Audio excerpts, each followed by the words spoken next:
Assalamualaikum warahmatullahi wabarakatuh. Ahlan wa sahlan, kembali lagi bersama kami di Abdul Latif Channel. Sebelum ke pembahasan, jangan lupa untuk menekan tombol like, tombol subscribe bagi yang belum, dan tak lupa untuk menekan tombol notifikasi agar mendapat notif jika ada video baru, dan juga sebagai dukungan untuk perkembangan channel ini. Toyib, langsung kita ke pembahasannya. Assalamualaikum warahmatullahi wabarakatuh. Teman-teman, jumpa lagi dengan saya. Di video ini kita akan melanjutkan kajian kitab Alfiyah Ibnu Malik. Kita sudah sampai pada bait ke-226. Mudah-mudahan kita bisa sampai khatam ya, dan mendapatkan ilmu. Oh ya, jika ada pertanyaan silakan tanyakan di kolom komentar, dan jika ada kesalahan baca yang saya lakukan bisa Anda koreksi dan sampaikan di kolom komentar. Bagi yang belum subscribe, silahkan di subscribe. Jika ini bagus, silahkan share ke teman-teman Anda yang sedang belajar kitab Alfiyah Ibnu Malik agar mendapatkan referensi tambahan untuk menambah wawasan. Baik, mari kita mulai kajiannya.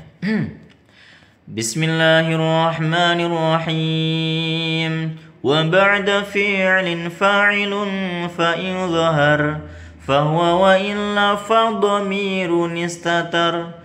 وبعد فعل فاعل فإن ظهر فهو وإلا فضمير استتر. وبعد فعل, dan yaitu setelah fi'il, fa'ilun adapun fa'il. Fa'in dhahara, maka apabila nampak apa fa'il, fahuwa, maka itulah fa'il. Maka itulah fa'il dhahir, maksudnya begitu. Wa illa, maka dan jika tidak nampak fadhamirun, maka dia adalah fa'il yang tipe domir. Istataro, yang tersimpan apa domir. Jadi intinya begini, fa'il itu terletak setelah fi'il ya. Fa'il itu selalu terletak setelah fi'il. Jika fa'ilnya itu nampak, maka fa'il itu disebut fa'il dhohir, isim dhohir. Kalau fa'ilnya tidak nampak, maka disebut sebagai domir, fa'il yang berupa domir. Istataro, yang tersembunyi. Nah, di sini akan saya contohkan. Kita baca syarah Ibnu Aqilnya ya. Hukmul fa'ili at-ta'akhuru an rafi'ihi. Hukumnya fa'il itu adalah diakhirkan dari amil yang merafa'kannya. Wa huwa al-fi'lu aw shibhuhu. Amil yang merafa'kan fa'il itu adalah fi'il atau yang serupa dengan fi'il. Contoh di sini, qama zaidani, telah berdiri dua Zaid. Wa zaidun qaimun, dan Zaid berdiri. Apa gulamuhu, anaknya. Nah, di sini qama fi'il, kemudian zaidani adalah fa'ilnya. Jadi di sini nampak kan? Zaid ini fa'il daripada qama. Nah, zaidani ini disifati dengan qama. Qama ini namanya musnad. Kalau zaidani ini musnad ilaih. Kemudian wa zaidun qaimun gulamuhu. Adapun Zaid itu qaimun berdiri, apa gulamahu? Siapa gulamahu? Dua anaknya. Qaimun ini merofakkan lafaz gulamahu. Jadi ini juga bisa disebut sebagai fa'il. Lafaz gulamahu ini fa'il juga. Kan di sini kata-katanya apa? Amil yang merofakkan fa'il itu bisa berupa fi'il dan juga bisa berupa syibeh fi'il. Nah, di sini dicontohkan syibeh fi'il adalah isim fa'il sendiri. Isim fa'il. Isim fa'il itu sudah dibahas di sebelumnya bahwa dia bisa beramal seperti fi'ilnya. Nah, ya, di sini dia merofakkan lafaz gulamahu. Yang terakhir, wa qama zaidun, lafaz qama ini fi'il, zaidun itu fa'il. Wala yajuzu taqdimuhu ala rafi'ihi. Tidak boleh mendahulukan fa'il atas ma'mul rafa'nya. Fala taqulu, maka kamu tidak boleh mengatakan az-zaidani qama dengan menganggap zaidani sebagai fa'il. Nggak bisa. Ini zaidani nggak bisa menjadi fa'il. Wala zaidun gulamahu qa'imun, nggak bisa juga seperti ini, susunannya berantakan. Dan wala zaidun qama, tidak boleh juga mengatakan zaidun qama dengan menganggap zaid sebagai fa'il. Ini sebagai mubtada kalau seperti ini. Ala ayyakuna zaidun fa'ilan muqaddaman, dengan menganggap Zaid sebagai fa'il yang didahulukan, nggak bisa. Bal ala ayyakuna mubtada'an, tapi dalam konteks-konteks tadi yang saya sudah contohkan, lafaz az-zaidun itu menjadi mubtada gitu. Wal fi'lu ba'dahu rafi'un li dhamirin mustatirin.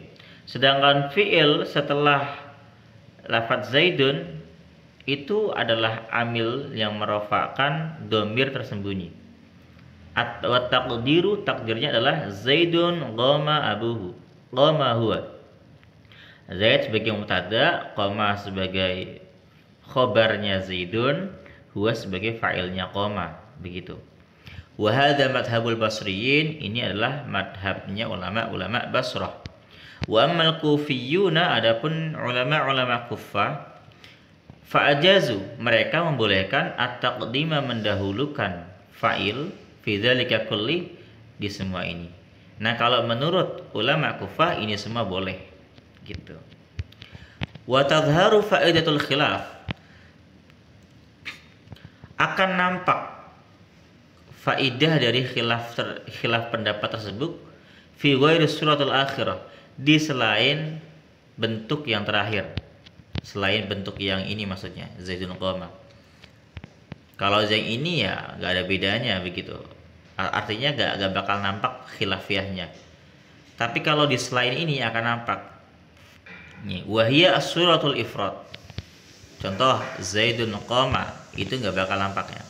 Fataqulu ala madhabil kufiyyin az-zaidani qama wa zaiduna qama, kamu akan mengatakan dalam madhabnya orang Kufah az-zaidani qama wa zaiduna qama. Wa ala madhabil basriyin yajibu an taqul az-zaidani qama wa zaiduna qama. Kenapa? Karena dalam teori ulama Basrah tidak boleh mendahulukan fa'il, sehingga ini bukan fa'il tapi mubtada. Kemudian qama ini sebagai khobar, dia harus merofakkan dhamir yang kembali kepada mubtada. Mubtadanya tasniyah, maka fa'il pada qama juga tasniyah. Di sini ada alif tasniyah, dhamir alif. Jadi kalau menurut ulama Kufah, fa'il itu bisa didahulukan atas fi'il. Ini fa'il, ini fi'il, sehingga tetap qama merofakkan zaidan bukan mubtada di sini kalau menurut ulama Kufah. Sementara madhab Basrah tidak membolehkannya, sehingga az-zaidani tidak boleh menjadi fa'il, dia harus menjadi mubtada. Nah, setiap mubtada itu punya khobarnya ini berupa lafaz qama. Qama ini fi'il, harus merofakkan sesuatu. Ya, yang dirofakkan oleh qama adalah alif muannas, alif tasniyah di sini. Begitu. Sama kayak wa zaiduna qamu, ini jama', dia sebagai mubtada, qamu itu fi'il, dia merofakkan wawu, merofakkan dhamir wawu di sini. Fata'ti bi alifin wa wawin fil fi'li, maka kamu harus mendatangkan alif dan wawu pada fi'il tersebut. Wa yakunani huma al-fa'ilaini, dan keduanya menjadi fa'il. Wa hadza ma'na qawlihi ba'da fi'lin fa'ilun. Ini yang dimaksud oleh musannif sebagai wa ba'da fi'lin fa'ilun. Wa asyara bi qawlihi fa in dhahara, beliau mengisyaratkan dengan ucapannya fa in dhahara illa annal fi'la wa shibhahu la budda lahu min marfu'in. Nah, pada kata-kata fa'in dhahara ini sampai seterusnya, dia menegaskan bahwasanya fi'il dan yang serupa dengan fi'il itu harus memiliki ma'mul marfu'. Harus tuh, setiap fi'il atau syibih fi'il itu harus punya ma'mul marfu'. Nah, fa'in dhahara fala idmara, apabila fa'il ma'mul marfu'nya nampak, maka tidak ada ma'mul marfu' yang tersembunyi. Contoh qama zaidun, jadi qama hanya merofakkan zaidun, sudah jelas. Wa illam yadhhar fahuwa dhamir, kalau misalkan ma'mul marfu'nya enggak nampak, maka ma'mul marfu'nya berupa dhamir. Contoh zaidun qama, nah ini enggak nampak kan, nah dia sebenarnya merofakkan ma'mul marfu' berupa dhamir huwa yang tersembunyi. Itu yang dimaksud dengan fa in dhahara fahuwa wa illa fa dhamirun istatar. Oke, demikian. Silakan dilanjutkan. Kita akan lanjut di page 227. Assalamualaikum warahmatullahi wabarakatuh.